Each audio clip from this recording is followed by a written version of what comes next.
প্রিয় দেশবাসী, রামিসার হত্যাকারী সুহেল যে ডলারের কথা বলেছিল, সেই ডলার আজ নিজে বক্তৃতা দিয়েছে এবং তার মুখ থেকে শুনুন সে কি বলেছে।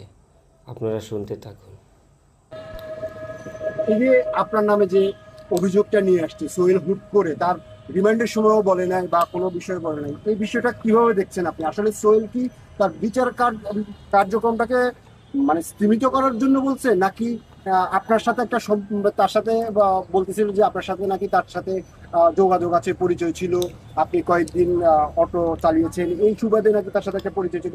আসলে বিষয়টা কি, আপনি যদি আমাদেরকে একটু, আমাদের দর্শকদের জন্য একটু ক্লিয়ার একটা বার্তা দিতেন। সর্বপ্রথম কথা হইলো, আমি এই অটোর যে একটা সর্বপ্রথম যে অটোর একটা ব্যাপার, এই অটোর সাথে কিন্তু আমি সম্পৃক্ত হচ্ছি গত মাসের 5 তারিখ।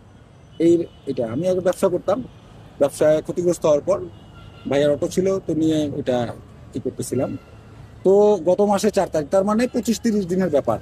এর মধ্যে কাজ করেছি 4-5 বার, 3-4 বার এরকম। এই সুবাদে কিন্তু এই 3-4 বারই ওর সাথে আমার কথা যাই হয়েছে। আর যেটা সবাই কিন্তু জানে, সারা বাংলাদেশ জানে, এবং যেদিন এই কাজটা হয়েছে এটা মিডিয়াতে সবার সামনে বলেছে যে ওই বাড়িতে অন্য কারো উপস্থিতি ছিল না। তো 3-4 দিন কোনো নাম নাই, হুট করে একদিন সোমবার ও নাকি আমার নাম নিচ্ছে পিজন ভ্যানে। এটা এক শুধুমাত্র মানে মামলাটাকে বিভ্রান্ত করার জন্য, সেকেন্ড কোনো আর নাই। নাইলে 164 এসে কোনো কিছুই বলেনি, অন্য কারো কোনো আলামত পাওয়া যায়নি। হ্যাঁ, তো হুট করে 3-4 দিন পর ও কারাগার থেকে ফিরেই আমার নাম নিল।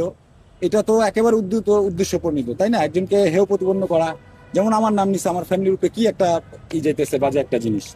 আর আমি যদি এই ধরনের কোনো কাজের সাথে সম্পৃক্ত থাকতাম, আপনার কি এসে আমাকে বাসায় পাইতেন?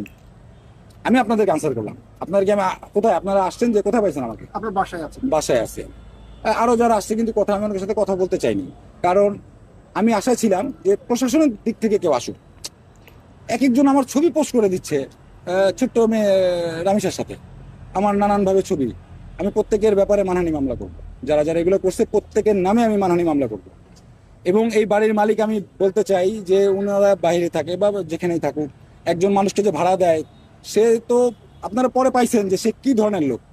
তার ওয়াইফে কিন্তু যেদিন হয়েছে, তার ওয়াইফে কিন্তু একটা বর্ণনা দিচ্ছে, পাড়া প্রতিবেশী বর্ণনা দিচ্ছে, তার ওয়াইফে সে নির্যাতন করতো।